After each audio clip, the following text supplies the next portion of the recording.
By the time I reached the hospital, I had already accepted the worst. I had pictured broken bones, a concussion, a night hooked up to monitors while doctors reassured us this kind of thing happens to kids sometimes. I was ready for fear. I wasn't ready for suspicion. The pediatric wing was quiet in a way that made every sound feel louder. My boots echoed against the floor. The lights buzzed overhead. I stood still, rubbing my hands together, trying to keep them steady while my daughter lay somewhere behind closed doors. I saw my wife talking to a doctor near the nurses' station. She looked tense but focused. Beside them stood a woman with a clipboard and a county badge. Family services, I thought, without really understanding why that detail stuck with me. I stepped closer. That's when my wife said it. "Don't let him near our kids." She didn't whisper. She didn't hesitate. She said it the way someone reads instructions off a list. The sentence didn't make sense at first. I stood there waiting for correction, for context, for her to turn around and realize I was standing right behind her. She never did. The doctor nodded. The woman wrote, and just like that, the air around me shifted. I wasn't a worried father anymore. I was a problem being managed. I hadn't been accused of anything. No one asked me a question. No one explained what was happening. But in that moment, I understood something cold and unsettling. Whatever truth I was about to learn as a father, it wasn't going to come from my wife, my children, or even me. It was going to come from a system that had already decided to be careful. The fluorescent lights above the pediatric wing buzzed softly. The kind of sound you only notice when you are standing still with nothing to do but wait. I was still in my work clothes, steel toe boots, oil-stained jeans, a jacket that smelled faintly of coolant and metal shavings. I had driven straight from the plant when the school nurse called, not bothering to change, not even locking my toolbox properly. When someone says your child collapsed on the playground, you do not think about appearances. Mercy General looked different at night, quieter. The hallways felt longer, emptier, like they were stretching on purpose. I stood near the wall, rubbing my hands together, trying to warm them even though it was not cold. Somewhere behind those doors, my daughter was lying in a hospital bed, 8 years old, small enough that her feet probably did not reach the end of the mattress. I am Michael Turner, 47 years old, mechanical engineer. For more than 2 decades, I have made a living fixing systems that break down. When something fails, there is usually a reason, a loose connection, a worn bearing, a part that finally gave out after years of stress. I believe in causes. I believe that if you look closely enough, things make sense. My wife Sarah stood a few steps ahead of me near the nurses' station. Her arms were crossed tightly, fingers tucked into her sleeves. She had that look on her face, the one she gets when she is holding herself together in public. A doctor spoke to her in a low voice. Beside him stood a woman I did not recognize, wearing a blazer and a county badge clipped near her shoulder. Family services, I noticed it without really understanding why it mattered. I told myself it was probably standard procedure. Schools call ambulances. Hospitals document everything. That is how the world works now. I took a step forward, ready to ask how our daughter was doing, ready to hear something simple and reassuring. Then Sarah spoke. Her voice did not shake. It was calm, controlled, almost flat. The same voice she uses when she has already thought something through and does not intend to revisit it. She told them not to let him near our kids. At first, my mind refused to accept that the sentence belonged to me. I stood there waiting for the rest of it. Waiting for a name. Waiting for her to clarify that she meant someone else. A stranger. A man from the school, anyone but me.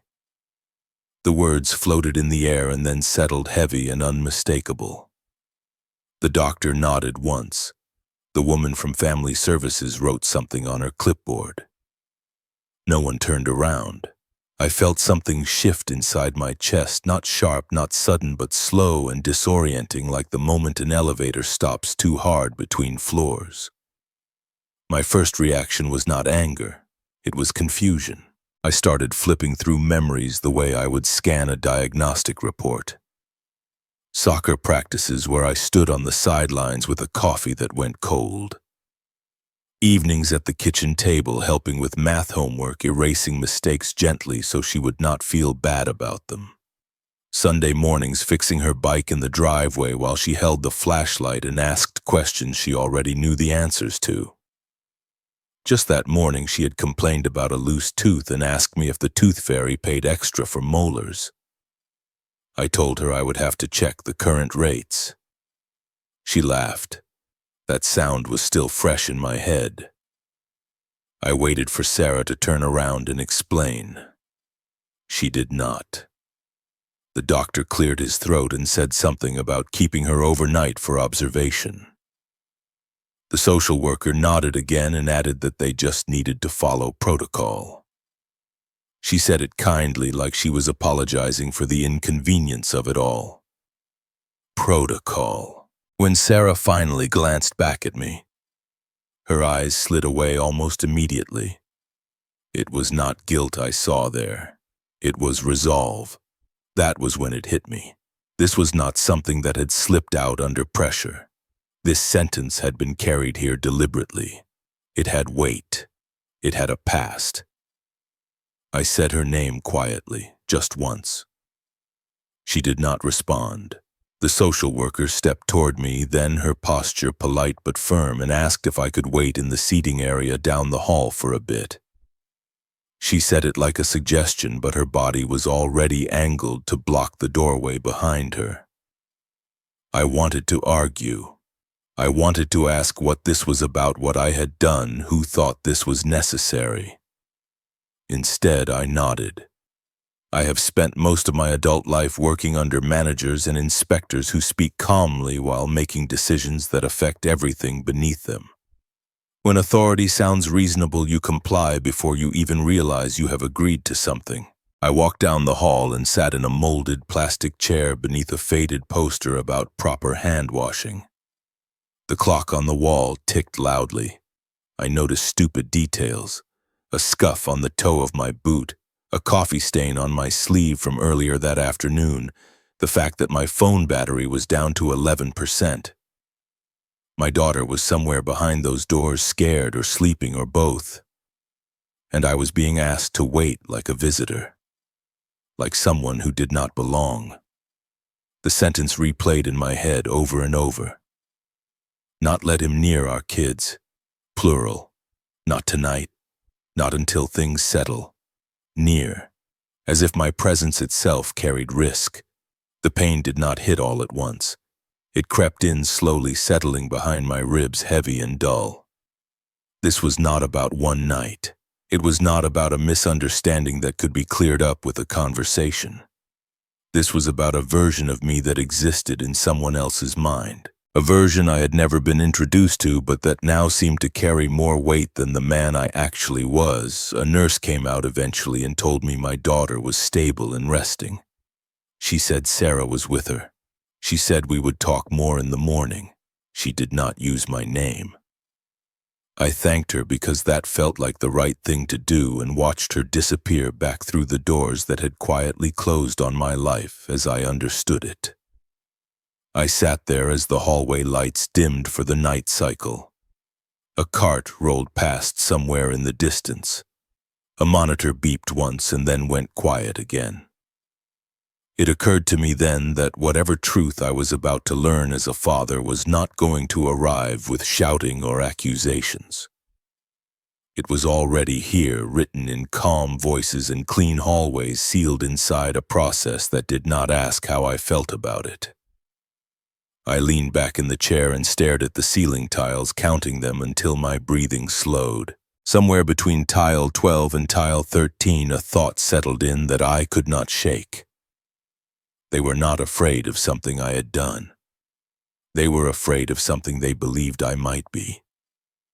And I was about to find out where that belief came from. The house was quiet when I unlocked the front door the next morning. Too quiet. Sarah had stayed at the hospital overnight with our daughter, saying it was easier that way. Easier for who she did not say. I walked inside and set my keys on the counter, listening to the sound echo longer than it should have.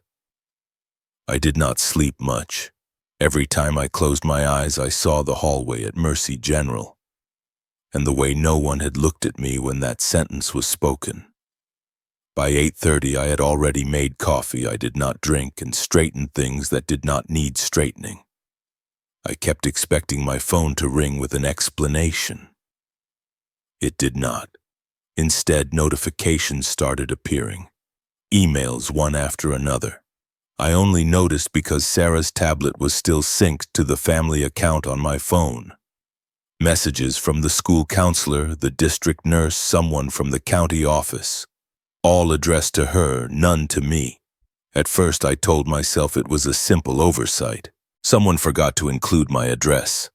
That happens all the time at work. Distribution lists get messy, but as the morning went on, the pattern became harder to ignore. Decisions were being discussed, schedules attached, next steps outlined. My name was nowhere on them. I drove to the school just before lunch. I did not call ahead. I walked into the front office and waited until the secretary looked up from her screen. I told her I was there to check on my daughter. She smiled politely, then hesitated. Just long enough for me to notice. She said the counselor was tied up and suggested I coordinate with my wife. The word coordinate landed softly, like it was meant to help. I nodded and walked back out, my hands tight on the steering wheel once I was in the car. I sat there for a full minute before starting the engine. No one had told me I was unwelcome. No one had said I could not be there. But the message was clear all the same. That afternoon, Sarah forwarded me a document without comment, a summary from a family safety review that had taken place that morning. Attendees listed included the school counselor, the district nurse, a county caseworker, and a consultant I did not recognize. My name appeared once buried in the middle of the page. Father displays limited emotional expressiveness, tends toward quiet demeanor. Possible emotional distance. I read the sentence again, slower this time, then again.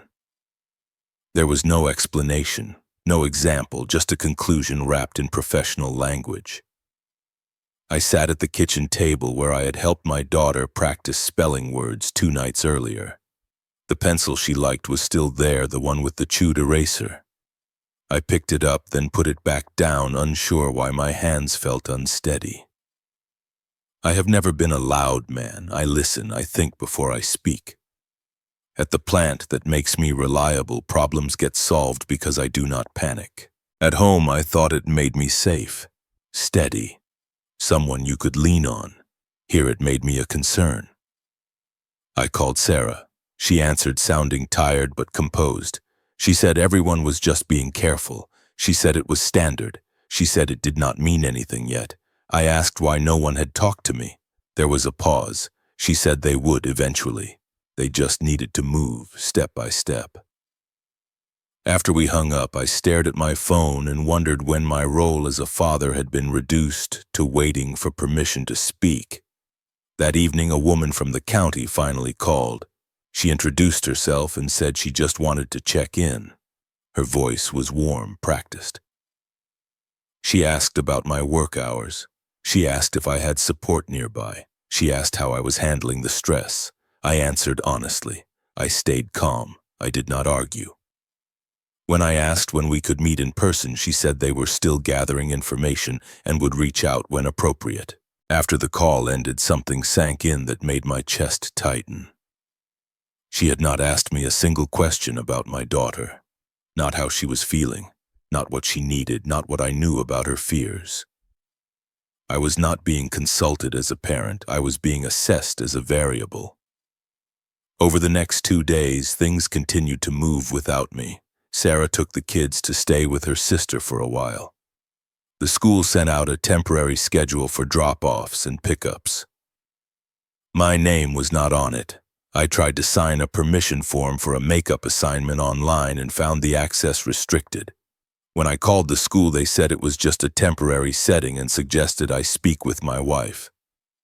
At work, I missed a deadline for the first time in years.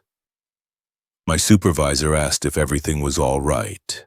I said yes, because that is what men like me say when the truth feels too complicated to explain. That night, I stood in the doorway of my daughter's room. Her bed was made. Her backpack leaned against the wall. I picked up one of her socks from the floor and held it for a moment longer than necessary before putting it in the laundry. I understood then that this was not about proving I was innocent. No one had accused me of guilt. This was about being quietly removed from the conversation until my absence felt normal.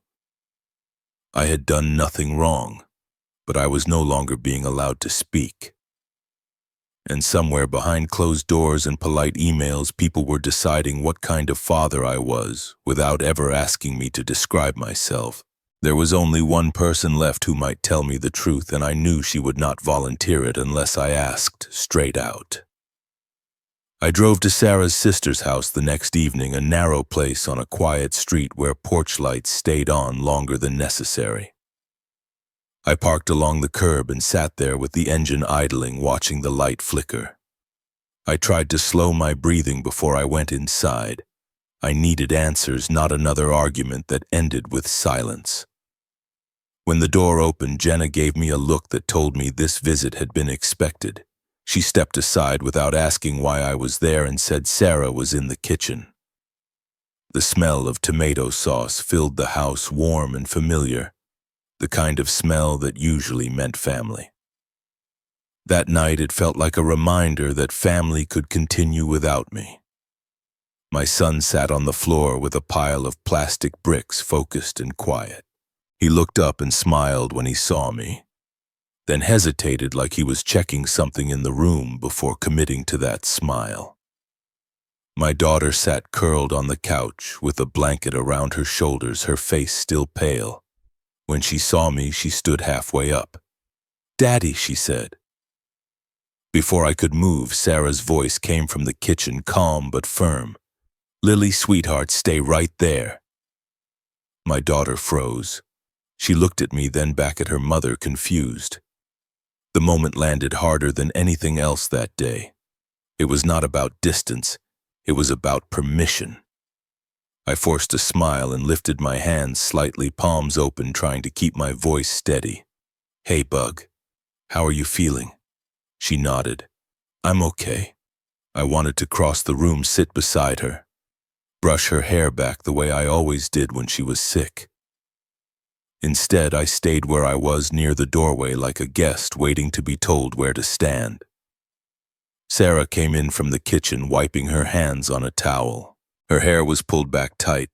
She looked tired but composed, the way she does when she has already decided what is necessary. "We need to talk," I said. She glanced at the kids, then at Jenna. "Not here." Jenna stepped in smoothly, gathering the kids and heading upstairs with a casual suggestion of a movie night. My daughter looked back once before disappearing, her expression unsure. When the door upstairs closed, the house felt hollow. Sarah gestured toward the kitchen table. I sat. She stayed standing for a moment, then sat across from me. Hands folded carefully. I did not raise my voice. "I've been cut out of everything. School emails, county calls, forms I can't sign. People keep telling me to coordinate with you. I'm their father. Why is this happening?" Sarah stared at the table. "It's not what you think. It is exactly what it looks like," I said. "I saw the meeting summary. They wrote about me like I'm a risk." She flinched. "They're being cautious." "Cautious about what?" I leaned forward. "You told them not to let me near our kids. I need to know what you think I am." For a moment she said nothing. Then she reached for her phone on the counter. She held it in her hand longer than necessary, like she was weighing something. Finally, she slid it across the table. On the screen was an email chain. Names I recognized from the school and the county, and one I didn't. Laura Benton, LCSW. Who is that? I asked. My therapist. The words hit slower than I expected.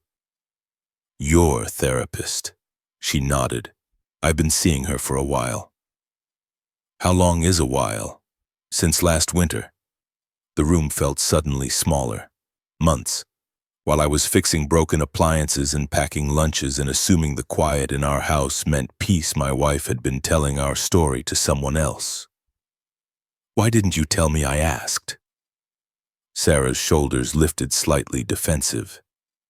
Because I knew you'd take it personally. I let out a short breath that almost became a laugh.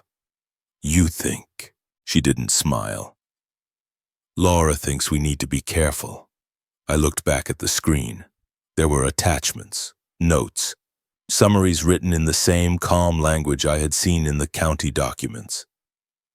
Elevated risk indicators, emotional suppression, limited affect, possible escalation under stress, noted habit of withdrawing during conflict, observed tendency to isolate after long work days. My jaw tightened. You told her that.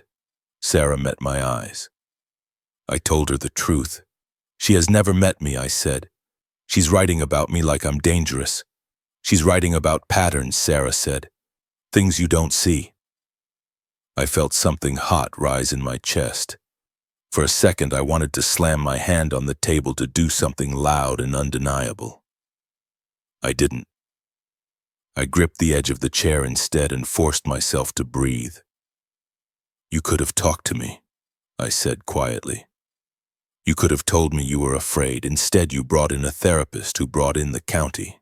Sarah's voice wavered just slightly. I didn't bring them in. Laura said if I didn't take steps and something happened, I'd never forgive myself. Something happened. 2 words heavy with imagined futures. I thought of every night I came home exhausted and sat quietly before joining the noise of the house. I had believed my silence was harmless, maybe even kind. In her mind, it had become a warning sign. She rubbed her hands together.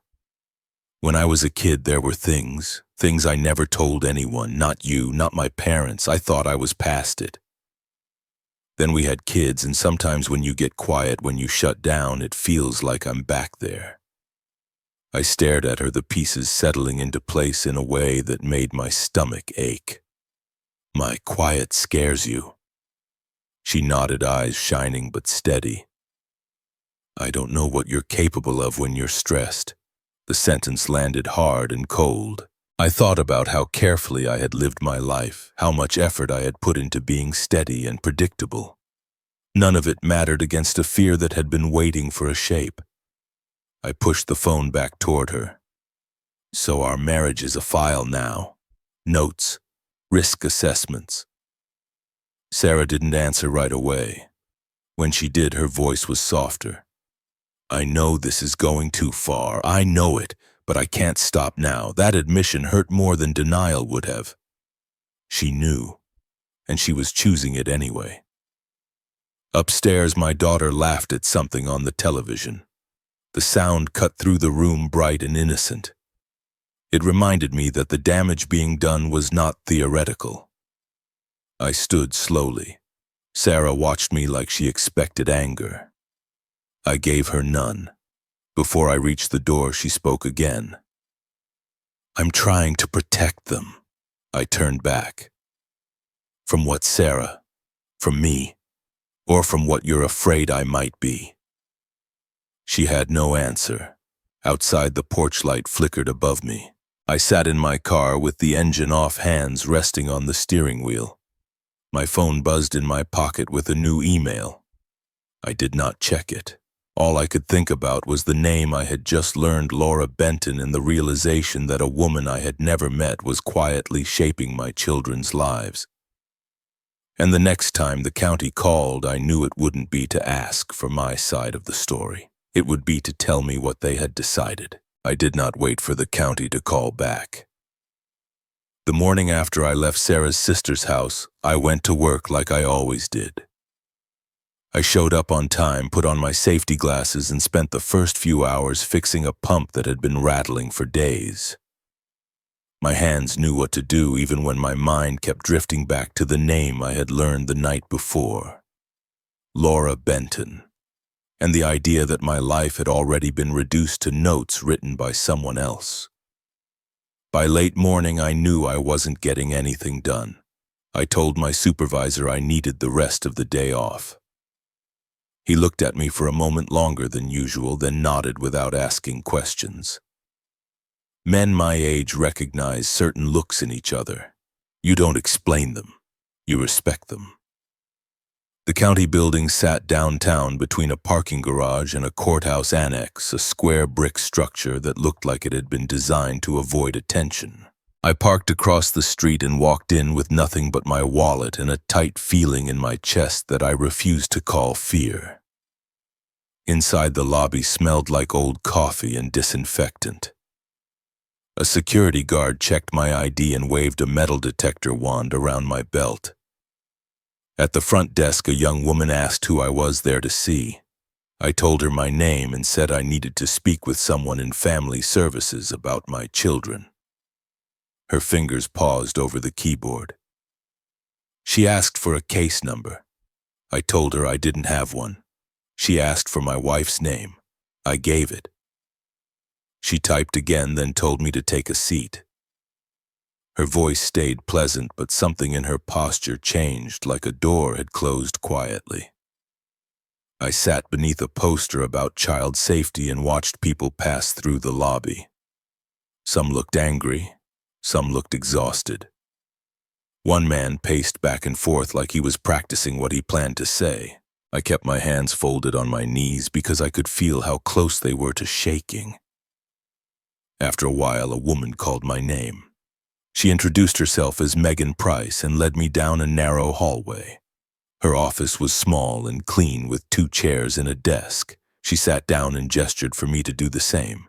She said she understood I had concerns and wanted to explain the process. Her voice was calm and professional, the kind of voice that smooths over hard things instead of naming them. I asked her why I was being kept from my kids. She didn't answer directly. She said no determinations had been made and that everything was precautionary. The goal, she said, was always the well-being of the children. I told her I hadn't been accused of anything. I told her no one had interviewed me. I told her meetings were happening without me and access had been restricted. As I spoke, I felt an urge to stand up, to raise my voice just once, so someone would see I was still here. I stayed seated. Megan nodded slowly and said sometimes temporary limitations are put in place during an assessment period. Assessment, I said. What assessment? She hesitated. Just for a second, then she said certain details required consent from my wife. I felt my stomach drop. I'm their father. I shouldn't need permission to know what's being said about me. Her tone didn't change. Sir, I understand this is difficult, but we have rules we have to follow. I leaned forward and asked her one more thing. Is there a file open under my name? She looked at me for a long moment, then opened the folder she had brought with her. She flipped through a few pages and placed one sheet on the desk between us, not close enough for me to take it. The heading was clear: Preventive Safety Assessment. My name was typed underneath. I stared at the paper as if it might disappear if I looked long enough. Preventive, safety, assessment, words that sounded reasonable until they were attached to me. I asked what it meant. Megan said it wasn't an allegation. It wasn't a finding of abuse. It was a risk-based review triggered by certain indicators. The purpose was to prevent harm, not assign blame. I read the lines below the heading. Emotionally withdrawn, limited effect, heightened stress due to work demands, pattern of isolation following conflict, the same language I had seen before, clean and clinical. A version of me assembled from observations and assumptions. Who wrote this, I asked. She told me the evaluator's name. Dennis Klein. I asked why he would write about me if he had never met me. She said evaluators could compile preliminary notes using collateral information, school reports, therapist communications, intake summaries, collateral. Another word that sounded harmless. I picked up the page carefully. It didn't accuse me of anything I had done. It listed things I might do. It treated possibility like evidence. So I can lose access to my kids based on how I come across on paper, I said. Megan said it wasn't about losing access. It was about stability while risk was assessed. I thought of my daughter standing up and being told to stay put. Stability. I asked about Dennis Klein again. Megan hesitated, then said he took child safety very seriously. I watched her choose her words and understood there was more. He missed something before, didn't he? I said. She didn't answer directly. She said evaluators learn from experience and the county's priority was avoiding harm. In that moment it became clear. Somewhere in his past there had been a case that went wrong.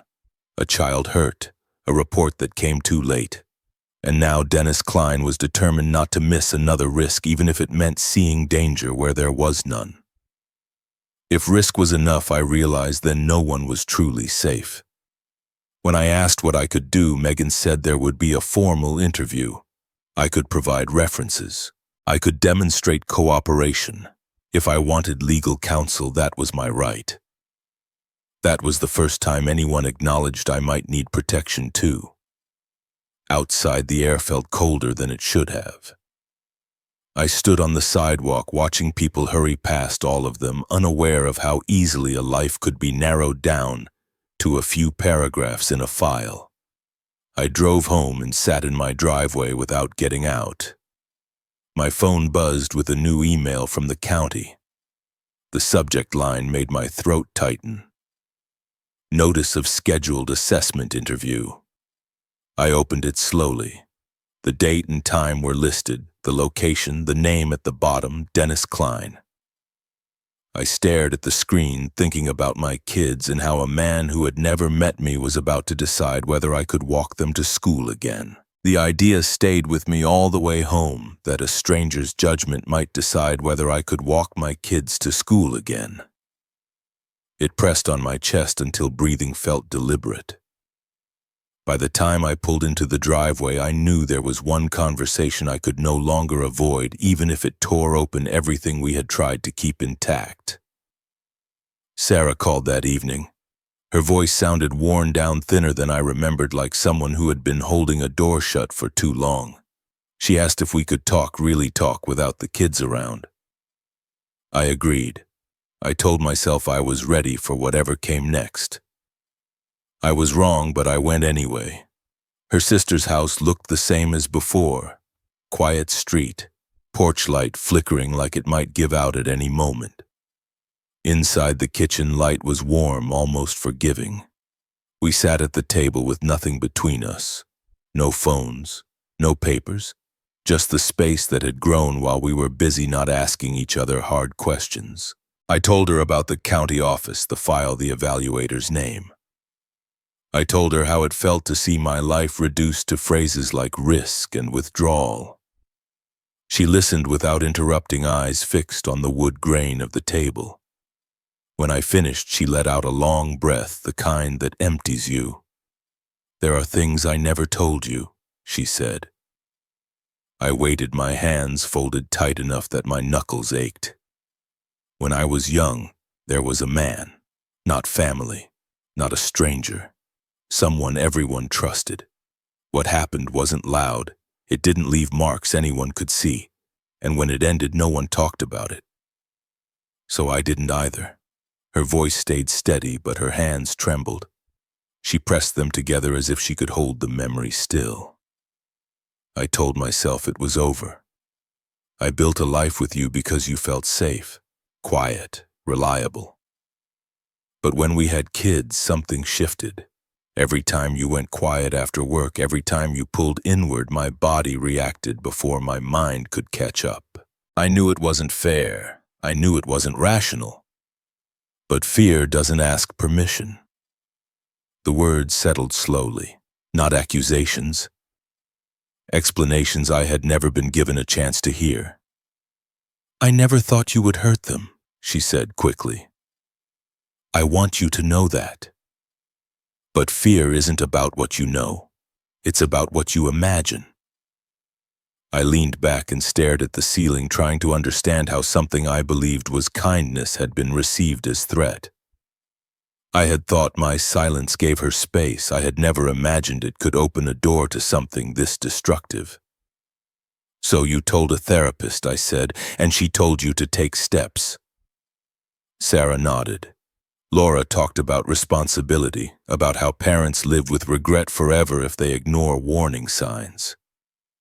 She said taking action didn't mean you believed the worst. It meant you refused to risk it, and you knew it would hurt me, I said. She didn't look away this time. "Yes, I knew it would hurt you. I knew it could cost you. I told myself it was temporary. I told myself once things settled we could pull it back." Her honesty landed harder than denial would have. She had seen the damage coming and kept moving anyway. I felt a flash of anger, then sharp and hot the urge to stand up and say something I could not take back. I swallowed it. Anger would only prove the version of me they had already written down. "Do you think fear justifies this?" I asked, taking away my voice. "Teaching our kids to hesitate around me." Sarah's eyes filled, but she held herself together. "I don't know.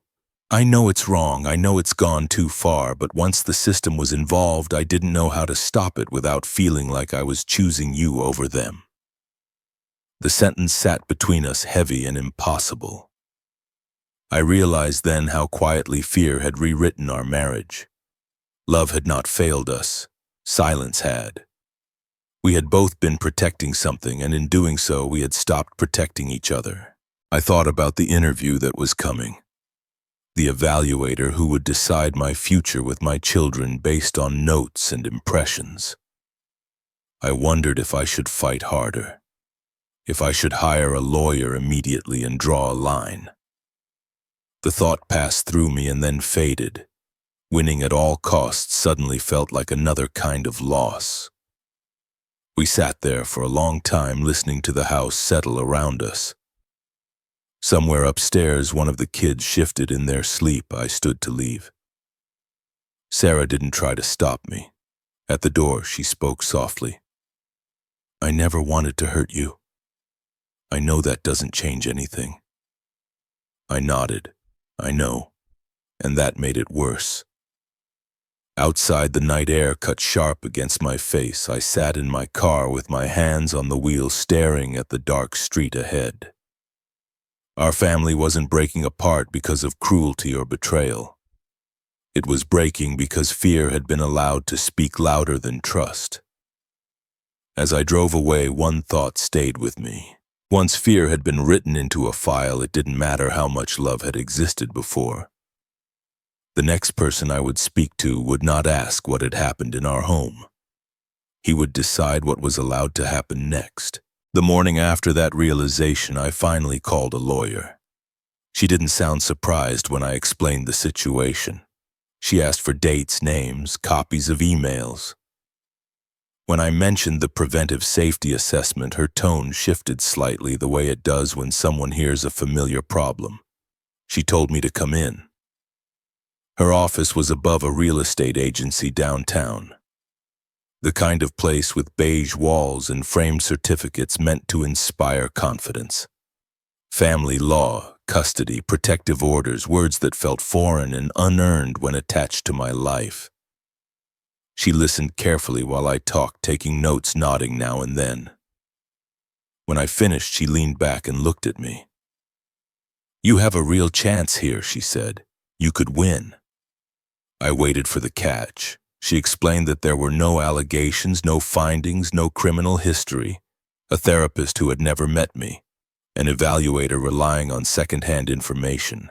From a legal standpoint, she said the county's position was weak. With the right filings, the right pressure, the restrictions could be challenged. "What would it take?" I asked. Her answer came calmly without drama. Hearings, depositions, subpoenas. It would mean forcing the system to justify every word in that file. It would mean dragging the situation into the open. And the kids, I said. She paused. Possibly.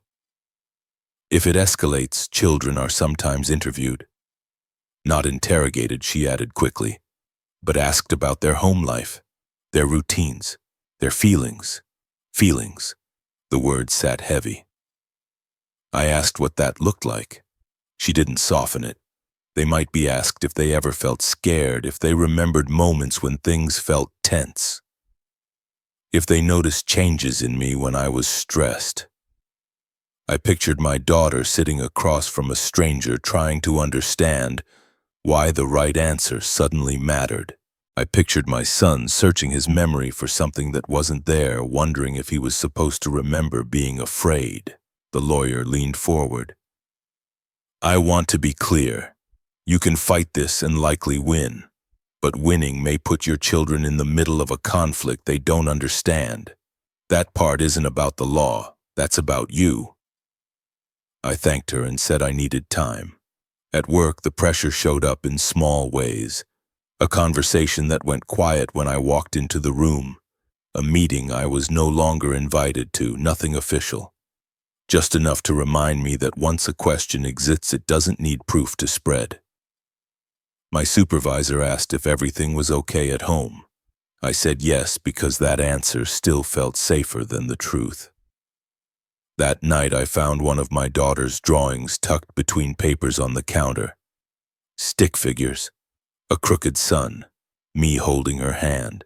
I stood there longer than I meant to, staring at it, wondering how easily a child's world could be disturbed by adults trying to be careful.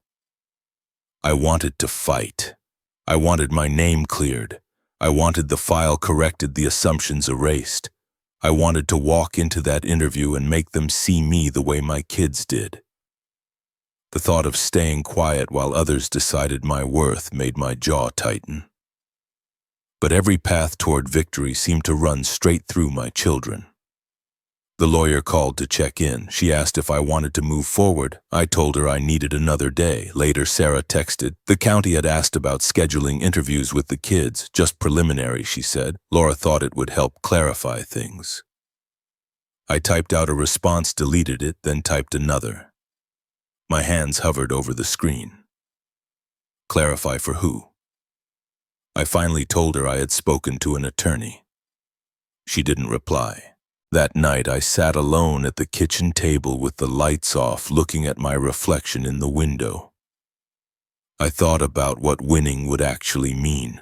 Restored access, a cleared record, a sense of justice, and the cost.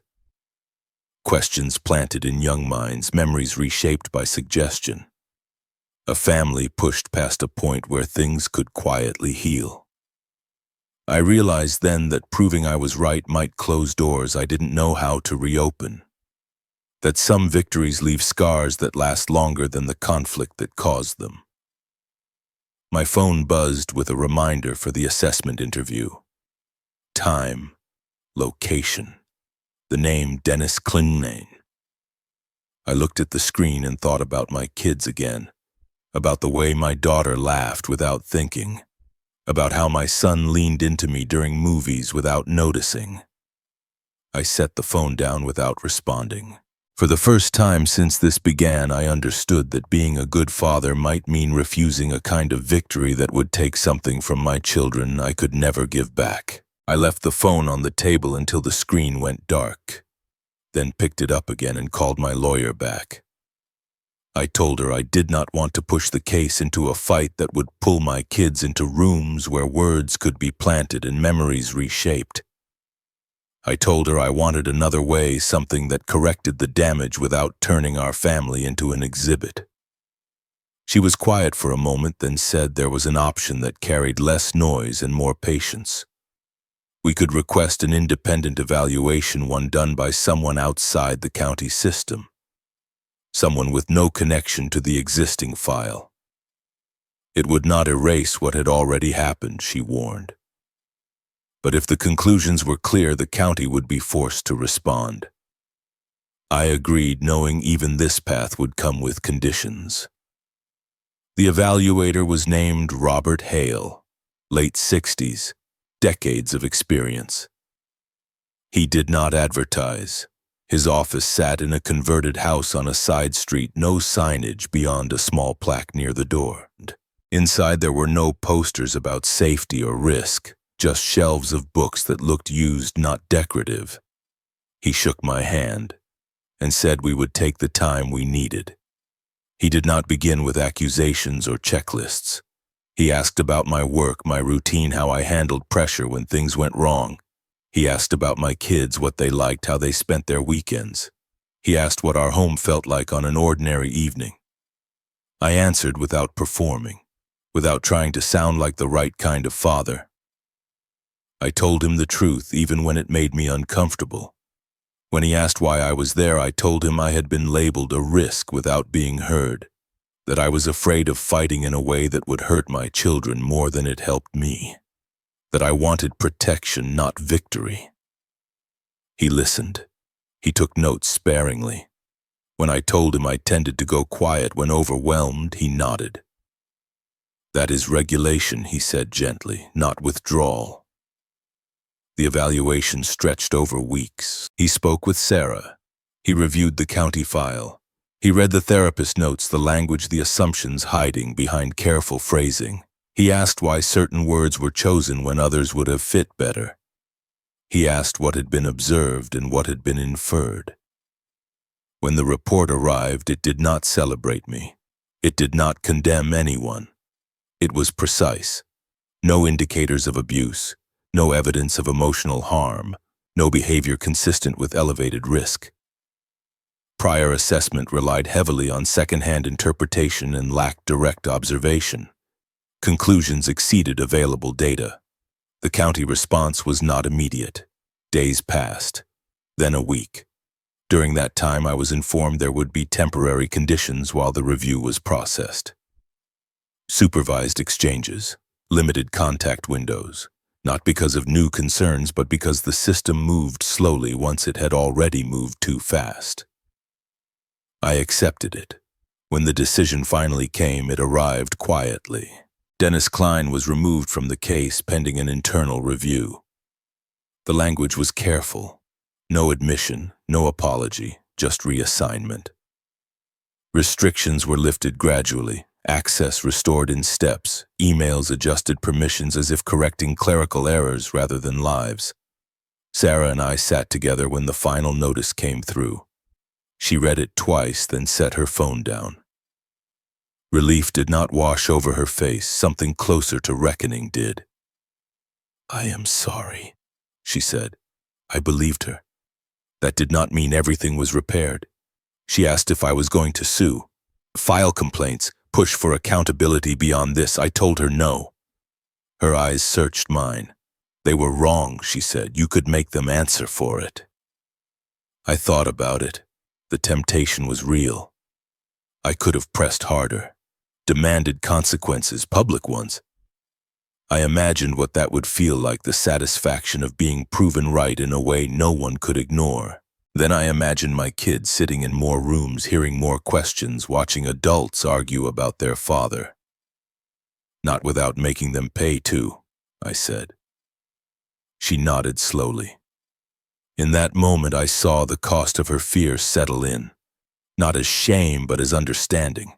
Some damage cannot be reversed, only acknowledged.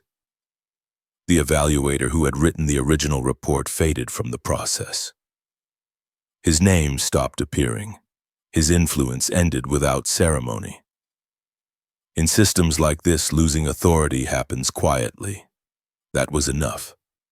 Justice did not arrive as punishment. It arrived as correction, as restraint, as an end to power used without balance. The first day I picked my kids up from school again, my daughter ran toward me without hesitation. No pause, no glance for permission. Just movement and certainty. My son climbed into the back seat and started talking about a project he was building, unaware of how close his world had come to being rearranged by adult fear. On the drive home, he asked why things had been strange lately. I told him sometimes grown-ups get scared and make mistakes. He accepted that and moved on. That night after they were asleep, I sat alone in the living room. I thought about how close I had come to choosing destruction just to feel justified, how easy it would have been to confuse revenge with justice. Instead, I had chosen to stop the harm without extending it. The final email from the county sat unopened in my inbox. I did not need to read it to know what it said. The case was being closed. But trust does not close the way files do. And I knew the last chapter of this story would not be written in courtrooms or offices. It would be written at home in the quiet work of deciding what came next. Nothing snapped back into place when the case was closed. Life moved forward the way it usually does, unevenly, without ceremony. For a while, my time with the kids still came with conditions. Pickups logged, drop-offs timed, forms signed that reminded me someone somewhere still needed reassurance. I learned how to live inside those boundaries without letting them define me. I showed up early. I waited when I had to. I left when it was time. Presence, I learned, did not disappear just because it was regulated. The kids adjusted faster than the adults ever could. My daughter stopped hesitating after a few weeks. She ran toward me again the way she always had, without checking the room first. My son asked fewer questions than I expected. He seemed to understand something he could not yet explain, that I had not gone anywhere even when I was kept at arm's length. As the months passed, the conditions faded, supervision ended, schedules loosened. The paperwork thinned out, though it never fully disappeared. Even now, years later, there are moments when I still have to explain myself to a school administrator, or sign an extra form that reminds me how fragile trust can be once it is questioned. I am their father again, fully, but not the same father I was before. I listen more than I speak. I stay longer in moments I used to rush through, sitting quietly at the table while homework happens. Driving without filling the silence, knowing silence is not absence.